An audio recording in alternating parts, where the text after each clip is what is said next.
Christie Ballantyne, and I'm at the CMHC Boston Conference. We had a terrific panel discussion this morning, FDA late-breaking trials. I'd like my panelists to introduce themselves.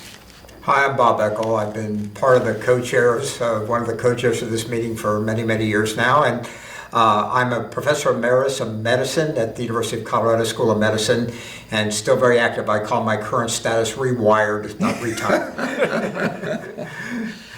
I'm Dr. Ann Peters. I'm an endocrinologist and a diabetologist at the University of Southern California in Los Angeles, and I've been at these meetings for many, many years as well. I'm Dr. Keith Ferdinand. I'm the Gerald S. Berenson Endowed Chair in Preventative Cardiology at Tulane University School of Medicine in New Orleans, and I have also been a big supporter of CMHC. All right. Well, listen, it's always to me this fantastic to see what's happened in a year since the last meeting. Bob, you want to kick it off? You talked about a lot that's happened in the field of obesity, it's everything now.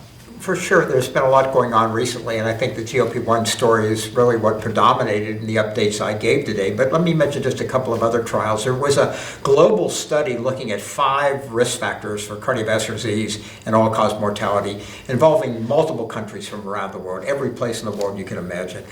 And the risk factors for cardiovascular disease and all-cause mortality were BMI, presence of diabetes, systolic blood pressure, non-HDL cholesterol, and smoking, current smoking. And what it looked at was the impact over various ages over time, and also looked at the relative contribution of these in terms of the risk factor degree of elevation over time. And it was kind of interesting. I mean, the data were pretty informative, and I think for the Western world, most of the civilized world, it looked like the impact on cardiovascular disease was around 50% in terms of all these components. But on all-cause mortality, more like 20%. But when we looked at, the Mediterranean region, particularly in northern Africa and the Middle East, looked at Asia, including Southeast Asia and Eastern Europe, it looked like the impact on all-cause mortality was much higher. So these risk factors all played into these outcomes. And I think a few of the interesting things that came out, BMI had a relatively weak predictor of cardiovascular disease outcomes and not much on total mortality. And non-HDL cholesterol related importantly to cardiovascular disease events, but not in all-cause mortality. And so I could boil it down for each one of these risk factors. But I think the takeaway message is the residual risk globally is at least 50% for cardiovascular disease, and the residual risk for all-cause mortality is in the range of 20 to 30% explained, but 60 to 70%, 80% unexplained. So here we're looking at a study that's globally important and really relates, I think, to modifying those modifiable risk factors if possible, but the residual risk remains poorly defined at this point in time. Then we talked a lot about the GLP-1 receptor agonists. There's been updated data on a new oral agonist, which is in phase 2, phase 3 trials right now. But ultimately, we're looking at the ultimately the benefit of tirzepatide now after effective behavior modification and diet and exercise that Tom Wadden at Penn has run. And then they looked at the residual benefit of being on tirzepatide after that, with an additional 20% of individuals getting 50% weight reduction. It was really a very powerful study showing the impact of behavioral modification. We forget about lifestyle sometimes, and outcomes are related to tirzepatide. So basically, I think ultimately the GLP-1 receptor story is out there, but what I mentioned at the end, some notes of caution. In increasing kind of depression and maybe suicidal risk and some deaths related to GLP-1 receptor therapy. Ultimately now some GI side effects that go beyond simply those that we expect from the drugs, like ultimately gastroparesis and bowel obstruction. And then the other issue comes up about how these drugs will ultimately be utilized in terms of what the company's view of these adverse effects are, and they're paying attention to this, which is important. But I think the relationship to clinical practice is that physicians or healthcare professionals who prescribe these drugs need to be aware of these potential consequences a little bit more than they used to be. And I think the FDA is paying attention to some of these observational data that are forthcoming now. So Bob, that global study did point out that the single factor that made the biggest impact on the risk was hypertension. So Absolutely. we'll kick it over there because it still ends up being globally and I think domestically a driver of so much, and there's a lot going on. You want to up? There is. You know, for a while, hypertension as a field of study got a little quiet, but we now have some newer agents that are being looked at specifically in the renin-angiotensin-aldosterone system. There's an angiotensinogen siRNA, somewhat similar to inclisiran, but here you inject and you can actually block the formation of angiotensinogen, which is the first step in that cascade. And aldosterone, we know, plays a big part in resistant hypertension and cardiometabolic conditions. We're looking at aldosterone synthase inhibitors that appear to block even making the aldosterone. And then, of course, we have some novel aldosterone antagonists that are being developed. There is a new guideline out, but it's not from the United States. It's from Europe. Our guideline is still from 2017, 2023 European Society of Hypertension. And the Europeans do a good job with guidelines. I know you look at their guidelines a lot. They're colorful, they're simple, they use big block colored language. They actually now have embraced the less than 130 over 80. So they joined with the Americans saying that if it can be done safely for most adults, less than 130 over 80, older adults greater than 65, perhaps 140 over 80, but if you can get 130 over 80 even in older adults, that may be beneficial. And we continue to get into the GLP-1, SGLT2 story. Started out as diabetes drugs, but cardiologists, we like to claim everything. For heart failure with preserved ejection fraction, we're now looking at the SGLT2 inhibitors, and for HFpEF, we're also looking at the GLP-1. So, Ann, I know this looks like everybody's trying to muscle in on the diabetes area, but you covered some very interesting points this morning also. Yes, it is slightly annoying that everybody is stealing my medications, but actually what I love is that it's all about working together. And I think that what we're talking about is the whole patient. And I love that these medications do more than one thing. So they can help reduce renal risk, cardiovascular outcomes are improved. There are a lot of really good points here. But I think it is important to, A, remember that glucose still matters because people don't want to develop retinopathy, nephropathy, and neuropathy. And I think that for diseases where there is true insulin deficiency, we need to look further in terms of treatment. And the only FDA new approval was with a form of allogenic beta cells, which can be given to patients via an intraportal infusion. And it's a difficult treatment and only reserved for people with recurrent severe hypoglycemia who have type 1 diabetes. It had a lot of side effects, but in the end, at least in about a third of the people, they managed to achieve and maintain insulin independence for 5 years or more. So it's out there. Because of the requirement for immunosuppression, it's not going to be a game changer, but I think it's the beginning with some of these cellular therapies in terms of ultimately, I think, helping people who are beta cell deficient, primarily people with type 1 diabetes, but it may overlap into type 2.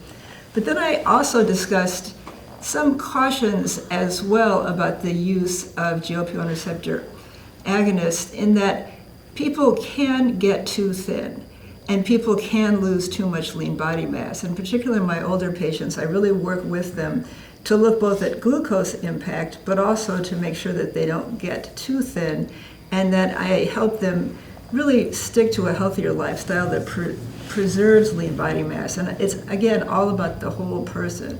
So yes, you can be too thin, but you want to make sure that people are the right amount of thin, that their lean body mass is good, that all of these factors are well risk modified.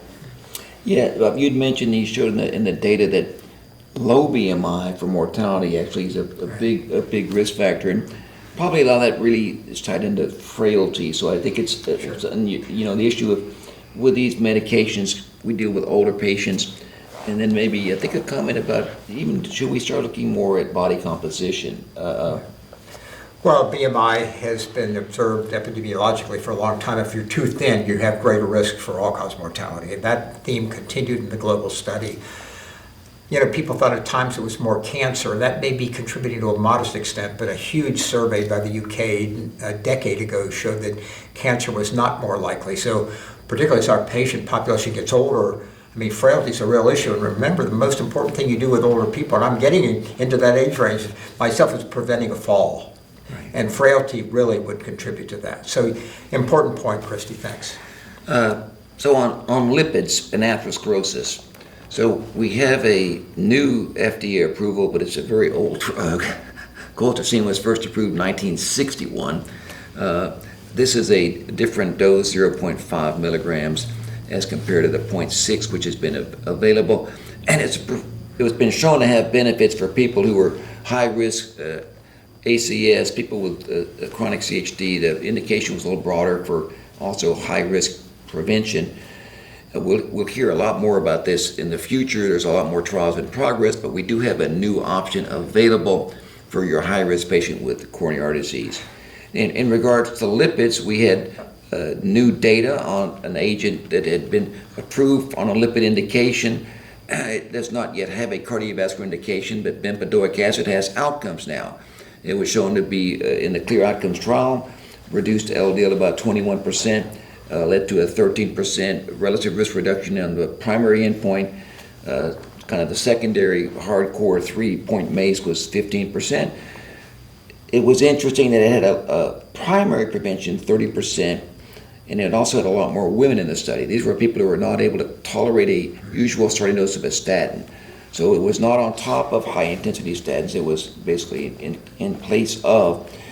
And in the primary prevention, it was actually a little bit more effective with a 30% relative risk reduction in some secondary endpoints that actually showed benefits in regards to CV and total mortality. A lot of updates in the approaches on PCSK9. We got more data on inclisiran, longer term safety. We got an oral macrocyclic peptide, very interesting development program showing 60% reduction. That's in phase 3 now. We've also got an adnexin in phase 2 showing a 60% reduction. And then we're going to hear at the AHA is gene editing. One-time shot, one and done, hitting your liver, knocking out PCSK9 function. So we'll hear more about that. A lot moving on LPA, ASOs, siRNAs, outcomes trials, data not yet available, but trials are moving nicely.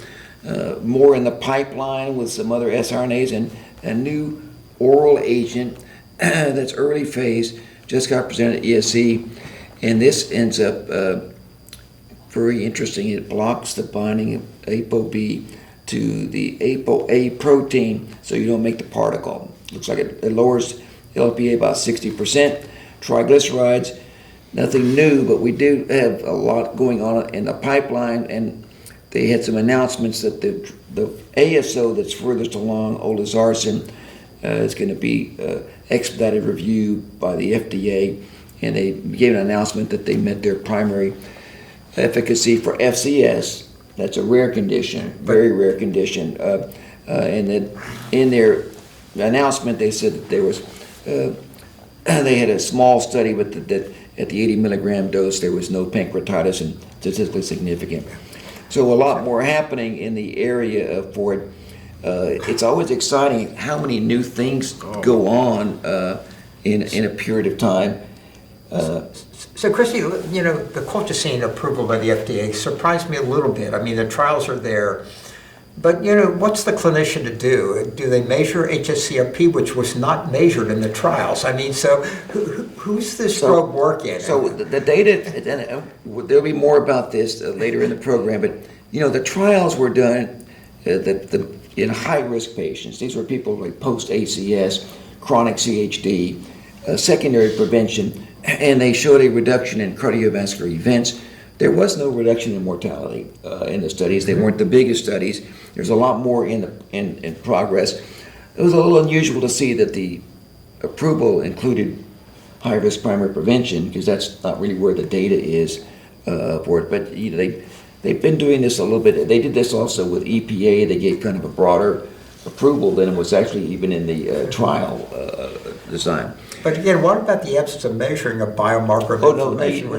It's not required. Yeah, The study was based upon, so let's be clear, it was based upon high-risk coronary disease. Right. So it wasn't based upon a CRP reduction or anything else. There's other things in the pipeline for that. So it was really a tremendous, a lot of new things that have happened in the last year. Deepak talked a little bit more about the aspirin clopidogrel issue, and dual anti-platelet, but that basically looks like monotherapy is about as good as dual, and that and if you have to only do one, that clopidogrel might be a little bit more efficacious than aspirin. Any comments, final take-homes for our audience? Well, my take home would be that we remember that we all work together. So the Cardiometabolic Health Congress has an approach where you don't put silos in. We discuss these conditions. Each of us looks at each other's data and outcomes, and we make reflections for the patient. The patient doesn't come in with just one thing. The patient often has diabetes, hypertension, elevated lipids, obesity. It's a package. So it's really a very good approach. The American Heart Association came out with a scientific statement. They have embraced that whole concept of cardiometabolic kidney disease as a concept. I think we need a new medical subspecialty, don't we? That's what you've been pushing for years. Well, you're right, Keith. We're doing all the above. I mean, and Which is really the great part about it, to get to, and I love this thing, you share all this information that really makes you reflect back on how rapidly the fields are advancing. You know, one thing that very important also though is, and you also talked about some of the implementation issues and the challenges in terms of how do we get the right treatments to the right patients. And also you mentioned some of the things about maybe a little over-enthusiasm and some of the concerns about some of the drugs perhaps being used for weight loss in situations where maybe they're not approved and they shouldn't be used in the same way, right? Well, yes, and that's going to happen because people want to be thinner, and certainly we know that these agents can improve people's weight. But it's all about what we're all talking about. It's a holistic approach. And I want people not to come in just focusing on what's one number, what's my A1C, what's my this, what's my that, because it's all of the above. And I think often patients don't realize that when I'm giving them this agent, that it's all to help with that and this and the other piece, and that it's all those pieces. And in my brain, I'm risk factor modifying them in a holistic way, not just one way. And I also couldn't agree more about frailty. Frailty and falls, it makes me cringe every time I see somebody have a fall and have an issue. So I often refer to physical therapy for strength and balance training in my seniors because I think it can really make a difference.